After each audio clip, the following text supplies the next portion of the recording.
Hello, everyone. Thank you so much for joining us tonight. This is the Protest and Power panel event run by Ideal JHU. My name is Amanda, and I am the Director of Education for Ideal JHU, a nonpartisan political organization at Johns Hopkins University focused on raising the level of political discourse amongst college students and getting college students more civically engaged in Baltimore and the United States. Tonight, we have a really amazing group of panelists, and our event is entitled Protest and Power. It's meant to give some insight into how protest has manifested as a powerful form of civil discourse throughout US history, Baltimore history, and of course, most recently, through this past summer's BLM movement protests. Ideal was interested in exploring this topic of protest because it's one that's traditionally seen as a method derived from the people, particularly young people. As a college organization and one focused on raising civil discourse, we are excited to explore how these ideas of voice, power, and movement build during tonight's event. I am thrilled that our panelists tonight bring a range of expertise and experience on these various issues, and I can't wait to hear what they have to say tonight. We are also really excited to hear what your questions are for our panelists. Although the first half of the event will consist of pre-prepared moderated questions by Scott Warren, the second half of the event will be made up of audience Q&A. We will be using the Q&A function for this webinar, not the chat function, so feel free to drop your questions in there at any time. Please use the chat function for any tech issues that you might be having during the event. To get the event started, I'm excited to start by introducing our moderator, Scott Warren. Scott Warren co-founded the organization Generation Citizen at Brown University with fellow student Anna Neenan during their senior year, working with students in the local Providence community. From that starting point in 2008, Scott has grown Generation Citizen to become one of the preeminent civics education organizations in the country, promoting action civics around diverse geographies through best-in-class programming and concrete policy change. Scott has served as a social entrepreneur in residence at Brown University and Tufts University and published a book in 2019, Generation Citizen, The Power of Youth in Politics. Scott was named an Echoing Green Fellow in 2010 and a Draper Richards Kaplan Fellow in 2012. He continues to write on subjects ranging from youth political engagement to African politics to sports, and has been published and featured in the New York Times, Wall Street Journal, and the Christian Science Monitor, just to name a few. He is currently a visiting fellow at the Johns Hopkins SNF Agora Institute. Thank you so much, Scott, for moderating our first half of the event tonight. Thanks, Amanda, and just really grateful and delighted to be here with a great group of panelists to tackle a really important conversation. And think that this event couldn't be more timely. And hopefully we'll get into some meaty conversations really on what's changed in civil discourse and dissonance, and how we think protests are actually a vehicle for creating power, and what it takes for a protest and a movement to make real change. And so I'm gonna start by asking the panelists, if you guys want to turn your videos on. I'm going to start by introducing you all, and then we'll ask some opening questions. My job, I see, is really just trying to get out of the way and let you all talk. But first, just wanted to introduce the group of folks that we have with us today. So first, we have Philip Jackson. Philip is a crime and justice reporter for the Baltimore Sun. Prior to the Sun, he worked as a breaking news reporter in Memphis for the Commercial Appeal, covering law enforcement, and also as a City Hall reporter for the Philadelphia Tribune. So just a lot of experience, not only in Baltimore, but really throughout the country. We also have Dr. Stuart Schrader, who is with us at Johns Hopkins, teaching Africana Studies and Sociology. He's the Associate Director of the Program in Racism, Immigration, and Citizenship. He's the author of numerous articles about policing and the book Badges Without Borders: How Global Counterinsurgency Transformed American Policing, which was published by the University of California Press in 2019. We also have Noor Mir. Noor is a DC-based organizer with a focus on mass mobilizations, direct action strategy, and trainings. Noor became politically active through the movement to ground lethal and surveillance drones while doing research on the topic back home in northern Pakistan. Noor then led the Ground the Drones campaign at the anti-war organization Code Pink, Women for Peace, where she organized with the families of survivors and victims of drone strikes from Yemen and Pakistan. She then worked as a field organizer and then a national campaigner for police accountability and criminal justice and Amnesty International, focusing on state and federal advocacy on lethal force and data collection and reporting, and coordinated the first international human rights observer deployments to Ferguson and Baltimore. She's now the owner of DC Action Lab, a consulting firm that has supported left and progressive movements since 2013. She's worked with the National No Muslim Ban Ever campaign, Families Belong Together, Fire Drill Fridays, and the National Women's March.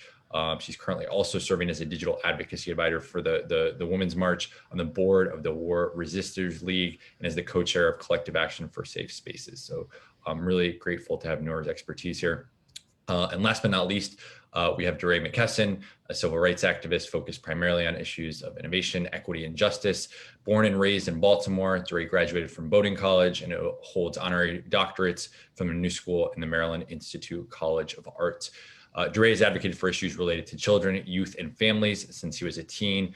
As a leading voice in the Black Lives Matter movement and a co-founder of Campaign Zero, DeRay has worked to connect individuals with knowledge and tools and provide citizens and policymakers with common sense policies that ensure equity. He's been praised by President Obama for his work as a community organizer, has advised officials at all levels of government internationally, and continues to provide capacity to activists, organizers, and influencers to make an impact. Spurred by the death of Mike Brown and subsequent protests in Ferguson and beyond, DeRay has become a key player in the work to confront the systems and structures that have led to mass incarceration and police killings of Black and other minority populations. He's also the host of the award-winning weekly podcast, Pod Save the People, which creates space for conversation about the most important issues of the week related to justice, equity, and identity. So really grateful to have all of you here today. Just incredibly impressive bios that are so pertinent to the topic that we're discussing. So I'm gonna ask just an opening question to sort of set the stage, and let's go through through each of your responses, and then hopefully we'll have some interplay, and audience encourage you to ask questions as well. So just to get things started, I just went through the issues that you all work on. They're not new. They're not new to you. They're not new to society. But they may seem heightened for many people in the American public right now, whether it be due to the pandemic, whether it be due to the long overweighted racial reckoning in the wake of the murder of George Floyd and so many other Black people last summer and throughout the last year. I'm curious, from your perspectives, leading, studying protest movements, in what ways is your work different now than when you first started? Are things working? Are things more challenging? How have things changed given the current context? And I'm just going to go across, I tried to be adept in these Zoom times, so I'm going to go across my screen and start with Noor. Great question, Scott. So for me, when I first delved into the world of activism, it was actually under a Obama presidency. So naturally, the organizing ecosystem was quite different with a federal target and a Democratic administration, and also led to, I would say, a lot of complicated contradictions that came through in social movements and in the organizing space, but was a real lesson in how you pick your targets, how you shift power, and also I think really excellent lessons in how you build power over a longer period. For the past 4 years, everything changed. I would say that under the Trump administration, there was almost a protest every single day that I had to attend or help support in some way. And what that has resulted in is a force to be reckoned with. I think that we have raised generations of younger people that have come to their own awakenings and realized their own activism and their passions on the street. And we can't forget that they're coming into this presidency and future presidencies with those lessons. There were babies on the street. There were babies in direct action trainings. There were babies that led movements. And that's something that will fundamentally change the course of activism for decades to come. I think the second piece is that we saw political participation in a really visible way from factions of the population that we may not have seen before. I know that there is definitely a lot of expertise on this panel, especially in terms of Black Lives Matter and some of the protests that have shook and changed the nation, but also Muslim women and families that took to the streets and shut down airports against a Muslim ban, immigrants that led congregations and caravans to the border, bold direct actions that really changed the paradigm of visibility and who really gets to define who leads protests. So for me, it's been groundbreaking to witness that and support that. And I'm excited to see how those same factions continue to change the narrative for the next 4 years and years to come as well. Really interesting and appreciate the context there. DeRay, I'm wondering if you could weigh in here. You're someone that's been active on issues of racial justice for a while, like Noor started in earnest during the Obama administration. What's different now? How has your work changed? Yeah, I'd echo so much of what Noor said. The only thing I'd add is, in some ways it is the same. When we look at the numbers, I'm reminded that 2020 in 2020, the police killed more people than every single year of data we have, but 2018. So it wasn't like it didn't get better. There was a record year for the way people talked about the protests and the symbolism, but in terms of the numbers, it has been pretty consistent from 2014 in Ferguson to today in terms of the numbers. Like the numbers have remained the same. I think that what was different about the tone and tenor of last year is I think that there were a lot of people I know who didn't do anything with us in 2014 and 15, who said that if they ever got a chance again, they would make sure they did it, right? And they did. They were outside, they were in the street, they were like ready to do something. I also think that there were a lot of people who in 2014, after the protests in 2014 and 15, it was like panels, talks, books. It was like, I couldn't go, if I went to another panel, I might lose my mind, and I know we're on a panel, but it was like a lot of panels, a lot of talks, a lot of books. I think after 2020, people were like, what do I do? I think people like didn't want to sit in another meeting about hearing the thing. They wanted to know like, what's the what, and that is where I feel like we are. I think people are ready for action. I think people like understand the problems better than they have ever understood them. And partly because we've been stuck at home, that people have had to just sit in it and just be like, okay, this is happening. I think that there's a hunger to figure out, can we fix it? And that is what I feel like is different. I remember in 2014 having to tell people the police were killing people everywhere, and people would say to me like, don't bring that mess to my city. And I'm like, bring the mess is in your city. I'm just telling you the police kill people. They've been killing people, whereas people aren't really saying that anymore. People are like, okay, I get it. What can I do? And we will, I want to get into the potential action and what you all think the protests have accomplished as well. First, Philip, I'm curious from a reporter's perspective, both what has changed about what you're covering and what has changed about your ability to cover. I know newsrooms have been thinking critically about how they're actually tackling these issues, and I'm curious how that's taken hold at the Sun. Right. So interesting enough, there's been a lot of fire, I think, going on over the last 5 years when it comes to race relations in the country. I initially, I was in college at the time when Freddie Gray was killed and when Michael Brown was killed and Tamir Rice was killed. And, a lot of that was going on. And, I was just throwing myself out there, going to protests and covering them, putting them on my social media page. And up until the time I had graduated in 2017, that's when I started really seeing kind of like this slight shift in tone in newsrooms, I would say. And that would be how stories are written, who writes the stories, and really kind of what types of stories newsrooms are doing. Like there wasn't necessarily this large focus, I think, on a national level national and local level with humanizing a lot of people and, you know, what they were going through and like who these local protesters and demonstrators were in these cities. I don't think that was something that was going on as consistent, you know, for me kind of seeing newsrooms transition, because I mean, with how things happen in this country and how we see it on a national perspective, the media has a very large responsibility and role with how things are interpreted and how perspectives are developed. And, you know, being inside several different newsrooms, you know, like when I was in Memphis, Tennessee, well, first when I was in Philadelphia, you know, that's when the Starbucks arrest was going on. And, you know, that was a national story, and that started becoming a discussion of racial profiling and certain issues like that. But then when I was in Memphis, Tennessee, you know, I was covering an officer involved shooting, I think almost every 2 months, maybe like every month at the most. You know, that was one guy named Martavius Banks. He was shot by Memphis police officers. And that was like my first week on the job.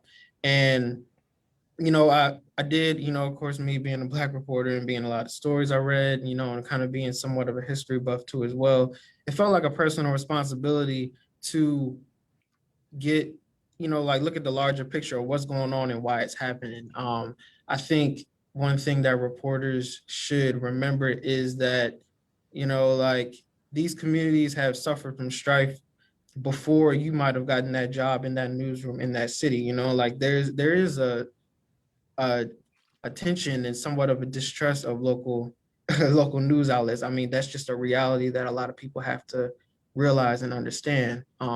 So, you know, you kind of have to look yourself in the mirror, I think, as a reporter and put yourself in the fire when it's going on, I would say. Appreciate that, and it seems like you have been doing that. So excited to dig into that more as we go on. Stuart, let me turn it to you. You guys obviously been thinking and writing about these issues for quite some time. How different are things? How much is this affirming research that you've done in the past? Yeah, I guess I would say a few things. The first, I would say, you know, there's been a global wave of protest that we could probably date maybe even to something like 2008. You know, it's not just Trump. There's global dynamics, and I think that, you know, many of the forms of protest that we saw in the United States in 2020 were prefigured in Chile and Hong Kong, even Iraq. You know, so. I think it's useful to step outside the U.S. context. You know, I think also one thing that I saw in the protests this summer was thinking about, you know, for example, the work that Noor has done with thinking about, you know, stuff like drone warfare and U.S. foreign policy and state violence, alongside and entangled with domestic forms of state violence. And of course, that's something that my research focuses on, and I've been really impressed with the ways that people are trying to draw connections, you know, and, you know, over the summer, I spoke to kind of anti-war groups that were interested in talking about policing in the same conversation as talking about war. So I think, you know, that's not totally new, but I think it's a little bit different, at least from maybe the 2014, 2015 moment. And I, you know, I think that DeRay already kind of pointed to this, but, you know, the protests on the one hand, I think in 2020 are, you know, leading to people making very specific and concrete demands, particularly around municipal budgets. And they're also recognizing, I think, as Philip suggested, you know, that these problems are everywhere, right? And the protests in 2020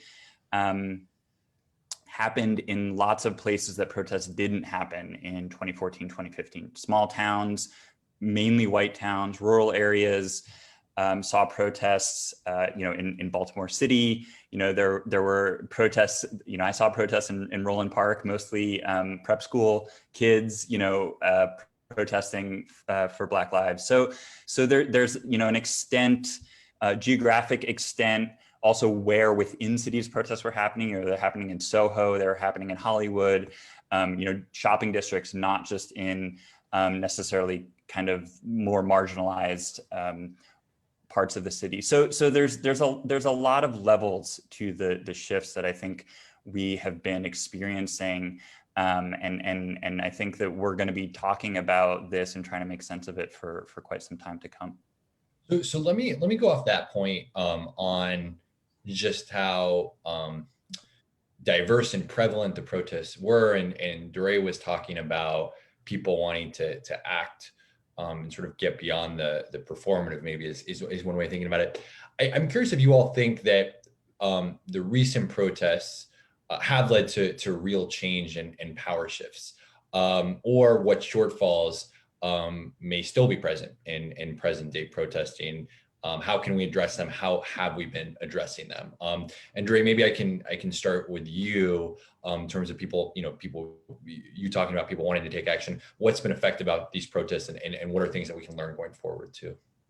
Yeah, let me start by saying that like part of our work is rooted in this idea that like we will press and press, and we're trying to fight an institution that like nobody's been able to break yet. So like that is like the preface. I think that coming out of the last set of protests, there have been incredible demands that have been normalized, right? People weren't talking about abolition as like a normal idea. It was always like a fringe idea. And that's like sort of a legitimate demand now for people in mainstream conversations in a way it wasn't before. Same thing with the idea of moving money away from policing, like that idea is normalized. I think, the way we came into so I was one of the protests in Ferguson, obviously, and we started Campaign Zero as a way to try and figure out like what was true and what's not true. And because we track the data across time, I think I always stay rooted in like, are the numbers changing or not? And overall, the numbers are flat. But what we do know that is really interesting is that the police kill more people in suburban communities than almost all other communities combined. The one place where it is getting better is actually the cities. It's the only, so cities, suburbs, and rural communities. In the suburbs and in rural communities, it's getting worse over time. In cities, it's actually getting better. So I think that like the net effect of the protests, that when you see, when you look at just the data itself, is like cities, it's good. Is that like, I think the net effect of the activists, the net effect of like the DOJ's consent decrees, like cities are doing better than most. But it's the suburbs and rural communities where like, the problem is actually still the same. I think to Stuart's point, what was interesting about this last round of protests is that it looked like the protests started to actually extend to those spaces, and organizing communities started to form in those places. And I think that that will in the end be a good thing, but the numbers have not reflected a change yet. So I am cautiously optimistic, and I believe in the power of narrative shifts. I think that symbolism is really important, but like the reason I got into this work was because like we believe we can get to zero, right? Like we think we can get to zero killings by police. We can move beyond policing as a key to public safety, and those numbers have not changed. The last thing I'll say is that, we've never had a good way to track the violence of the police that does not result in death, right? We believe that some of those things might have gotten better, but we don't have a good, so like sexual assault, like those sort of things, all we know is death. And even some of the death data, we are starting to question whether we know the full extent. So I don't know if you saw, but the New York City Medical Examiner we know for a fact that she has more deaths by police logged, because the bodies have to go to the morgue, than we know, and they just won't release the report, right? So we are like, it is shaky to figure out whether there has actually been a change in the outcomes. We did a thing around use of force. We think that was big, but I'll tell you, we've been working in legislatures, and the police are like amped. They are like ready, and they are holding the line around structural change. Yeah, that's really, really interesting points all around. And I think touches on some of the distinction between what policies can do, what culture change can do, and how long it actually takes for statistics to change as well. Noor, I'm wondering if you can comment on the same, just in the sense of how effective these protests have been, and how you've seen it in your work too.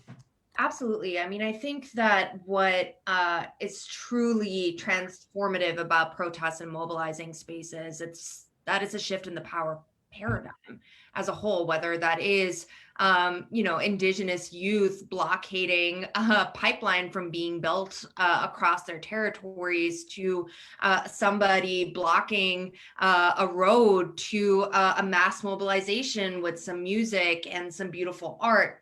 And what I think is really distinct about last year's protests is that it was an exercise in a redistribution of resources on a mass level in a way that we may not have seen before at such scale. So even just thinking about sort of the mutual aid networks that had already formed at that point, where we are doing free COVID tests. A lot of people had free COVID tests, pop-up tents. We had free food distribution. We had just the idea of having medics and free first aid on the street. All of these are elements of protest that have existed, but because of COVID and the moment that we were in, I think led to some formative changes in how protests and protest movements are formed, that a lot of those connections still exist. People that were feeding DC protesters on the street at BLM Plaza are still there. And they're still feeding and taking care of unhoused communities. So I feel as though there was a shift in terms of what was considered as something that would occur in a protest silo to something that we realize we're going to have to do because this country is built on inequity, and we know that there was the 54% increase in the wealthy getting wealthier during the pandemic. Jeff Bezos went from 113 billion to a lot more than that. I think it was like 170 billion in terms of the money that he made during the pandemic. And I think that these realities of the deep tentacles of capitalism and racism were amplified and also pushed back against last summer in a way that we have not seen in history. So that's what I see as something that's truly transformative and was a practice in allyship and solidarity and sort of seizing the reins of what a collective movement can or can't do, that I hope lasts, because I think it was groundbreaking. So appreciate that. And going off of that, I think we have seen some real changes and groundbreaking results from these protests, and there's obviously a lot more to do. Philip, I'm curious from your perspective. You talked a little bit about this in your opening, but how do you see the balance between objectivity and reporting on these issues, especially as it comes to protest? To what extent are you and this might sort of pertain to some of the issues around the newsrooms where, I think folks probably lean too much on the both sidesism, and there's probably a way to actually report on things as they are. But I'm curious how you think about this differently in your work now. Yeah, I mean, objectivity has been an action and something in journalism that has been talked about, but how we're looking at it now, kind of in this century that we're in this time frame that we're in, journalists, we're put there in protest, and we're put there in the middle of unrest, and particularly Black journalists, like we have, there's always an investment in a certain type of story. There's always going to be a heavy level of pursuit in a certain type of story, especially with something, as groundbreaking as mass protests inside going on in the United States and various parts of the country that you really never really seen happen on a high level, especially for people a lot of in my generation. This was the first time I would say people who were in my generation were able to see a country have large protests all at one time in several different cities. This was like the first time I actually saw the level of protests in Washington, D.C. at such a high level. And, and Baltimore was somewhat of an interesting contrast during that time frame. But I think what is most interesting here when it comes to objectivity, like you can also get somebody who you interview to tell what you think is necessary to be said in the story, right? You can get a quote to say what's there, but then also with a reporter, you have to write with some type of authority to, get that point across. There's certain reasons why, certain stories stick out to other people and why others just kind of fall by the wayside. And that might be because of the level of pursuit that some reporters are putting behind some of these stories when a lot of these tragedies happen and a lot of these demonstrations and arrests go on. When you look at different newsrooms and when they produce those stories and you see the headlines, a lot of times there's different framing. reporters have a lot of influence and responsibility to choose, what gets put out, how it's introduced, and what headlines and what words are used. Words are a lot, words are powerful, and it's up to a reporter to be accountable about what he believes that story is supposed to say. Really interesting, and appreciate that perspective and how things really do seem to be changing in journalism throughout. Stuart, I'm curious, sort of going off of that, you've written a lot about policing policies and protests around policing. And one of the things that I know we're going to get into audience Q&A soon, I mean, this is something that comes up all the time, but just the conflict between dismantling or replacing the system versus reforming what we have. So how do you think about that? How and I'm curious if you can dive into some of your research too, but how you balance the need for change with the current constraints of the system too? Yeah, I mean, I think that just comparing 2014, 2015 to 2020, it's clear that people have a much more kind of fine-grained analysis of what's going on. I think we don't get 2020's kind of urgency, and we don't get the demand to defund the police without some of the failures of the response to the first round of Black Lives Matter protests. Whether we put the blame on the Obama administration or the Trump administration or individual police departments, I think it's clear that had there actually been dramatic changes, like DeRay said, if the numbers were different, maybe 2020 wouldn't have had the same kind of urgency. But I think people were, deeply frustrated, and they took up, an analysis that was available in terms of how much resources are dedicated to police, and it really just was galvanizing for people, especially in this moment. I think, in part because people were stuck at home, the economy was seeming to grind to a halt. Questions about budget priorities became, newly politicized, and I don't think that's kind of a genie that's out of the bottle. It's not easy to put back. I think once people start to understand how a general fund is allocated, that understanding is not going to disappear. And but we've been talking about this for a while. I mean, in Baltimore, we've been talking about this. My colleague Professor Spence, always talks about how in Baltimore City, the Parks and Rec's budget has been basically flat for more than a decade, as the BPD budget has increased dramatically. And of course, the Parks and Rec's budget is like this, and the BPD budget is off the charts.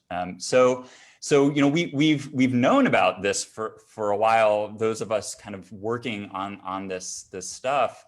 But I think that the public consciousness of how budgets are political documents, they are representations of political priorities, and particularly the political power of police to shape their own budget, is something that people are aware of. And the last thing I'll just say about this is that I hope, but I also think analytically, my position would be that police have overplayed their hand. Their responses to the protests in general were really outrageous, and their political clout has been diminished. Now, whether that will translate into transformative change is still an open question, and I think it will require further pushes.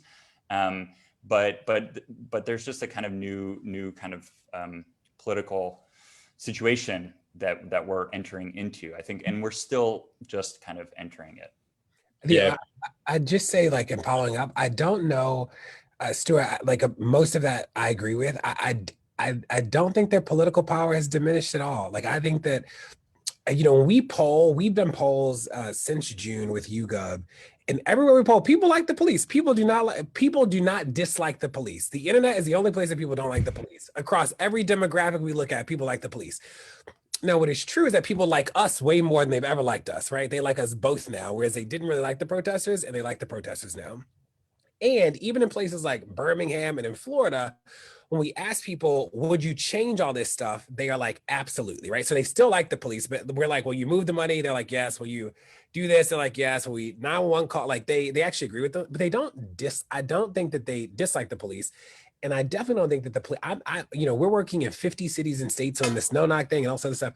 And the police are like as powerful as they have ever been in these rooms. Like they might be quiet in the press, but when I tell you, even in Maryland, like I was in a hearing and the police literally were like, if you go to independent investigations and like, it'll lead to chaos and like, people believe one of the reasons why we can't get a straight out vote in Maryland on officer records being public is because the police have said, if you make our records public, then you should make all ethics complaints against state legislators public. And that has them, they are shook. I mean, we are like holding one-on-one meetings with people being like, that is crazy. You know, I think the power of the police is not diminished. I think it was in June, July, and August.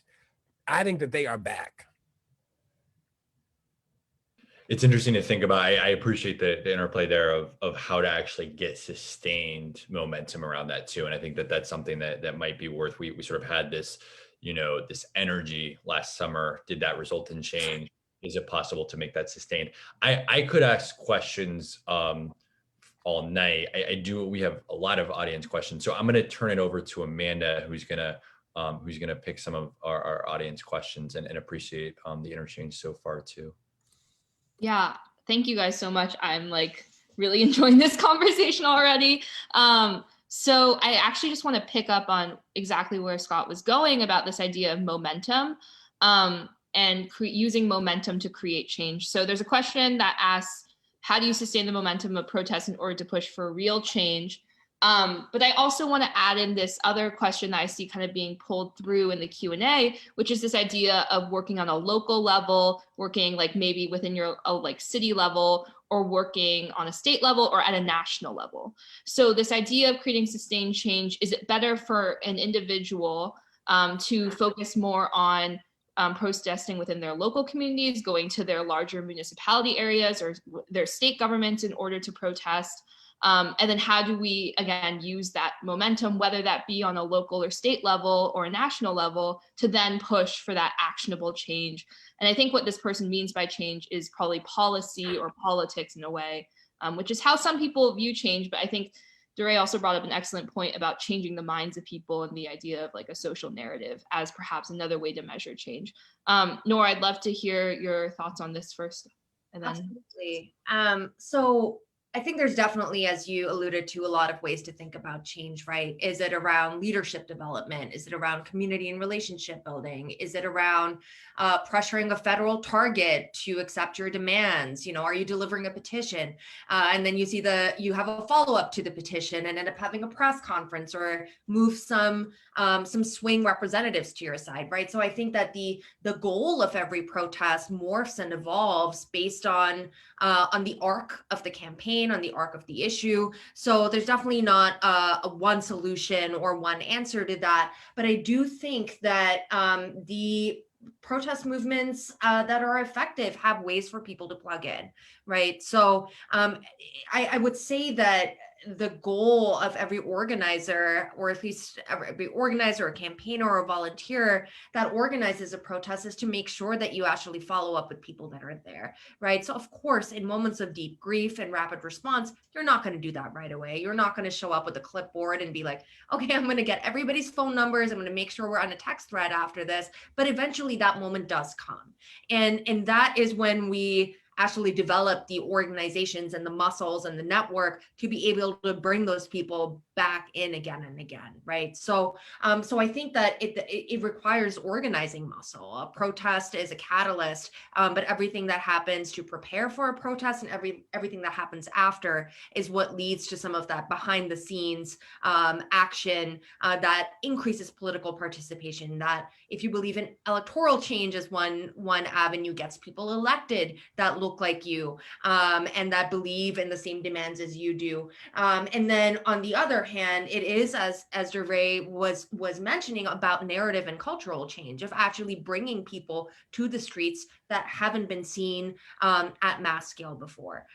So that's a long way to say there's no real easy answer, but I do think that there's a lot that goes into protests that actually is where the organizing and the activism magic happens. The magic and the key is in the follow-up, and the key is in the preparation.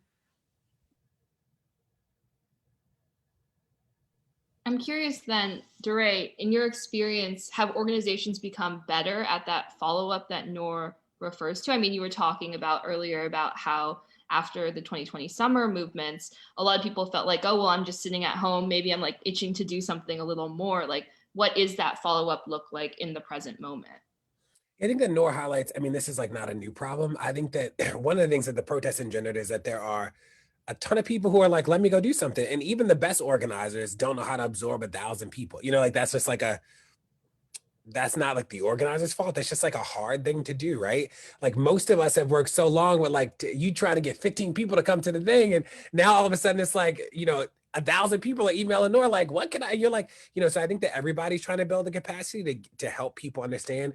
I will say two things is I think that a lot of people, there are more people who do prisons and jails work than do police work. There's a small set of people who do police. There are a lot of people who do prisons and jails. Two very different things. The reporters, like I could, and I know Phil, but there are a lot of reporters who report on prisons and jails who don't know anything about the police. And you're like, oh my God, start writing about the police. You're killing us. So I think that's like one thing.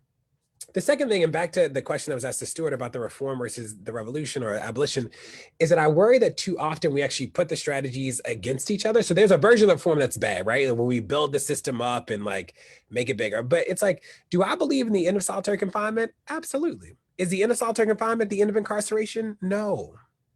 Does that make the end of solitary confinement a bad thing? No, because like we have responsibility as organizers to do things today to make people's lives who are impacted by the system today better.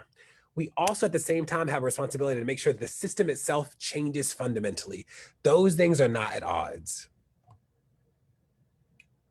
I think that's really great. And I think that's an excellent point of, I mean, I even think to the civil rights movement of how it took all these different groups working together, some pursuing legal strategies, some pursuing more on the ground direct strategies, coming together in order to create that larger social momentum to make those large changes that you were talking about. I want to get to a question about motivation. So DeRay earlier mentioned that kind of like a sustained idea in his head and kind of the motivation behind Campaign Zero is the belief that we can get to zero. And so the audience's member is asking, do any of the other panelists have a similar mantra or a way of maintaining hope? And again, this theme of momentum through their work. Philip, I was wondering if you have a way of kind of thinking through these thoughts when you're doing your reporting, especially when sometimes you're covering difficult subjects. Yeah, I think one thing that people probably know, but I guess understanding the nuances and the depths of it is that reporting can be a very traumatic job at times, and especially if you're somebody who finds themselves, as much as people want to use the terms objective and certain things like that, at some point, at some time, there is a possibility that you just might become emotionally invested in a story. That might increase how much you want to pursue that story. That might increase why you want to talk to somebody's mother, somebody's father, brother, sister, whoever it is, to get that emotional feel about why something is happening.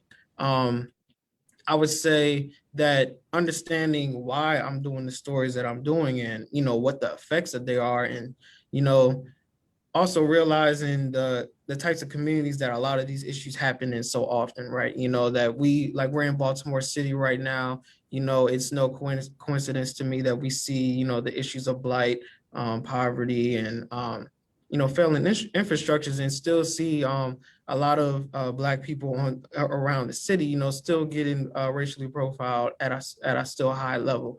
And, when you understand that on a deeper level at the roots base, I think that's when you keep yourself motivated to find a solution. I think everything right now is, one thing that I try to remember as a reporter, which was one of my friends, her name is Sarah McElroy, who used to work with me at the Memphis Commercial Appeal, is that, at some point as a reporter, you have to stop raising questions and you have to have solutions in your stories too as well. Just like activists search for solutions and try to find answers with their analysis and reports, at some point as a reporter, you should be solution oriented in what you're trying to report on because, everybody wants to cover certain types of topics. That's what beats are for. But, at some point you have to find a way to solve what's going on, or it's just going to continue to be a cycle. Yeah, I think that the point about journalism being a traumatic experience is super interesting, especially even more so when we think about the way that the media has been under attack by a lot of politicians, the way that individuals have been asked to question reliable sources in kind of a new way. There's a question that's asking about, that's directed towards DeRay about, as a former educator, how do you think that these protests and the recent moment that these youth are coming into their political consciousness should or will change schooling in the US? So I want to first direct this to DeRay, but I also am curious from a college perspective, Professor Schrader, how that has manifested in your profession as well. I think we'll see, so I used to teach, and I was a chief human capital in the school system in Baltimore and did other things in education. I think that we saw parents pay attention to education in ways that they just couldn't before. Like, there are more parents who understand the whole curriculum because they essentially had to teach it to their kids while they were home. And I think that there will be long lasting implications of that. I think we saw teachers make curricular choices that were really different. Like, there were no textbooks all of a sudden. Like, you didn't have a textbook. Like, people had to be really creative with the curriculum. And I think that in terms of the protests, I think that we see more and more teachers understanding that, like, with the social justice issues, like, your role is to make sure that your students understand the content and have the skills, and then they will find the direction. Like, the goal isn't to push them in a direction. It's like, if we just teach the truth and teach the skills, like, students will make choices. And the organizers, we often say that young people have the experiences before they have the language. And part of our work is not to penalize them for not having the language. It's to get as close to the experience as possible. And I think that the best teachers have done that. Yeah, I would echo a lot of that at the college level. I mean, I think that maybe the distinction at an elite university like Johns Hopkins is that many students have the language and not the experience. So figuring out how to make tangible some of these ideas is I think one of our responsibilities. And I think also we have a responsibility, as professors, to respond to what is happening around us and not just kind of keep doing the same old thing. And it's certainly been the case, in the time I've been at JHU, which is just a couple of years, that what students are bringing to the table has shifted and changed. So, abolition, as an example, was, a term that was unfamiliar to students a couple semesters ago, and in the fall semester, every student walked in the room on day one. I felt like more or less, able to use the term, not necessarily considering themselves experts, but it wasn't a term they'd never heard before. It's it's therefore my responsibility to, I think, meet that sensibility. And if that means changing up my syllabus, changing up what we do in the class, like, we have to do that. And surprisingly, not everybody is ready to do that. So it's something that we have to work on. Yeah, I think that's a really good point. I was actually wondering if Scott, also as your work, I'm not sure if I'm allowed to do this, ask the moderator a question, but transitioning back to you, I also know you have a background in educating youth. So if you want to speak to that and then kind of wrap us.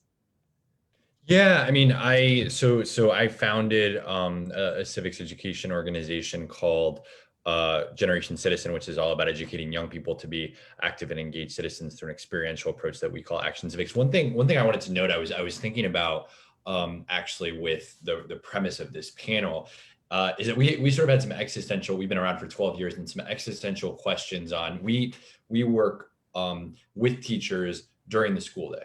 And it's always a challenge to figure out, it's sort of the question that I asked Stuart earlier. It's a question, are you teaching students that, oh, well, the system's fine, all you have to do is participate and then things will change, versus the system is irrevocably broken. And if you teach them that the system's fine, you're lying to them. If you teach that it's irrevocably broken, it can become disempowering. But on top of that, when we're teaching them how to change things, we had active debates on, is protest something that we can teach? Will schools be okay with us teaching protest as something that is a legitimate and effective way of taking action? And I think, given recent events, not just last summer, but in the last few years, but really throughout history, the answer is resounding yes. How we do that through the auspices of making sure that, there's actually a lot of conservatives that are putting stuff out there right now about how Action Civics is literally teaching young people to be protesters, and we are in the public school system. So it is a very challenging thing to balance of how do you actually be truthful to young people about their ability to make change, about the potential of protest, and how do you sort of continue to manage in the systems that be. It's hard. I do think that the one thing I'll say is that you cannot ignore the current issues going on. And I think that there's sometimes a tendency for educators, which I understand, to sort of brush things under the carpet. This happened a lot under the Trump era because teachers did not want to be controversial. They didn't want parents to come back in and say, "What are you teaching my kids?" And so that's something that we've struggled with. But I think teaching teachers how to teach controversial issues and how to teach about protest is really important as well. So I'm gonna sort of go into a concluding question as well. So going from my own answer to a question. But I'm curious if folks can speak about almost in like, we've been sort of doing a little bit of a retrospective, talking about how the protest movements have actually unfolded. There are a number of questions on what can I do? And so I'm curious, if I'm a young person that wants to affect change, maybe I'm not necessarily affiliated with an organization right now. How can I actually affect change? What are different avenues that I have to really get involved? And so maybe I'm gonna do the same. I don't know if it's the same order. You guys have switched on me, but I'll start with Noor. Great. So there's definitely no shortage, I think, of issues that face us, whether that is, again, something like the wealth tax with pandemic profiteering, whether it's about ending the filibuster on a national level, whether we're talking about the rollbacks on abortion access and reproductive rights around the country, to some of the really terrible developments in terms of transphobia and some really, really awful state legislation that's moving today, right? So I don't expect that we're going to see that wave of protest and momentum stop. So I would say think about what matters to you. Think about what matters to your community. I think that national issues and federal targets often get a lot of space and a lot of energy, but nothing is more important than figuring out what's happening in your block, in your neighborhood, thinking about who the targets are in your own city, how a municipal budget is formed, how much money is going where, and what those levers of change are. So I would say start in your own city. That's where you can really hone your skills and really see some really tangible contributions and build your leadership as well. So start in your city and everything connects, right? So something that happens in Baltimore is something that happens, in Houston, Texas, wherever it's happening, all funnels through the same national ecosystem. So yeah, start with what appears small, and I promise you that it will lead you on your way. Yeah, I couldn't agree. I mean, that's what we try to teach in Generation Citizen as well, of really focusing on local government, which oftentimes is not where our media efforts might be. Which, so I'll go to you, Philip. Just I don't know if you as journalists can sort of answer the question of what people should do, but maybe going off of that, I'd welcome answering that, but I'm curious if you could sort of go off of maybe what you see as your responsibility going forward, or maybe how people can actually engage in following what's happening in Baltimore per Noor's point too. Right. To her point, I would say that there's still a level of accountability that the reporter has, so why would I just come into a city naked almost, with no knowledge of understanding who's here, who's doing what, and what role do they play in the city and how it functions? If I'm going to be a crime and justice reporter and I'm going to get sent out to cover like Sandtown, Winchester, or another neighborhood, Middle East in Baltimore, I think it will behoove me to know the important local players and community people in those neighborhoods. What I would say is that a journalist should take the responsibility to reach out to who is that local community leader in that neighborhood. You know, a lot of these communities, they have, I guess, for a lack of a better description, you know, somewhat like characters in their community. You know, they have somebody who owns a store on the corner. They have somebody who might be feeding like a small local football team every Saturday or Sunday or something like that. You know, a lot of these people, they're kind of like the machine, a part of how this community functions and how people live and feel safe on a daily basis, and also what keeps people's you know, the motivation to live and survive every day. And I think it's up to a reporter, you know, to find those people and, you know, address what's going on in that neighborhood or whatever else neighborhood on a daily basis. So, I mean, I would say that would be the best way to really go about finding those types of stories to, you know, kind of still play an instrumental role with a lot of the things I think that you all are talking about. Yeah, appreciate that. I appreciate the notion of, I think that's a great follow-up to Noor, which is get involved locally, but also get the time to understand what's happening. Take the time to understand what's happening locally. So don't just come in and say, you know, I want to change everything up, but actually take the time to understand, which you can do in Baltimore partially through reading the good work of Philip. Stuart, you know, same question to you. Obviously, you're coming at this from a research perspective, but what do you think that people can do to actually you know, get engaged in an effective way? Yeah, you know, I would certainly echo what everybody has said, and you know, kind of going back to the question about, you know, where to focus pressure, where to get involved. I mean, I agree absolutely that it's important to think locally and get to know the place where you're living. But I also think, you know, it depends on what the question is you're asking and what the problem is you're trying to solve, and there's probably a local connection to a big issue. You know, again, like if you're thinking about, you know, drone wars overseas, well, there's local connections to that.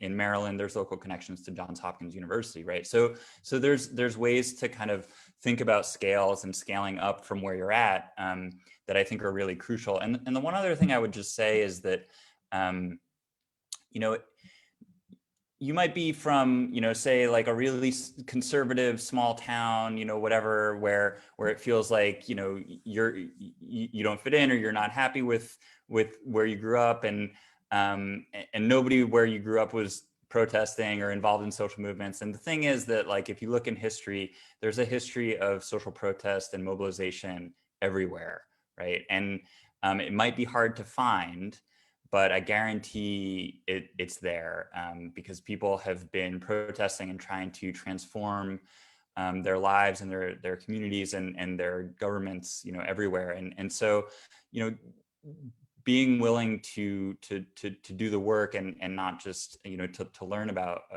where you at or where you are at or where you are from, I think can be really valuable to kind of inspire and, you know, getting to that question about hope as well. You know, studying history is really a crucial resource for that. And couldn't agree more. And I think every time you see change, activists are at the forefront, protests are at the forefront, and youth are definitely at the forefront as well. And so hopefully that's a hopeful note to end on. Thanks to all the panelists. I'm going to turn it to Amanda for some last words from her. Yeah, I just wanted to once again reiterate thanking everyone for coming tonight, thanking the panelists for their time, thanking Scott for his time as well, and also thanking the Ideal team for all of their work at this event, and SNF Agora for helping us with the technology and allowing us to use their webinar feature. If you're interested in learning more about Ideal, feel free to go to our Facebook page or Instagram. We love putting on events like this, and we're hoping to do one more this semester, possibly, and definitely more next year. Thank you again so much to the panelists. I really learned a lot. I've already gotten texts from people enjoying the event, so already great feedback coming in. And yeah, have a great night, everyone.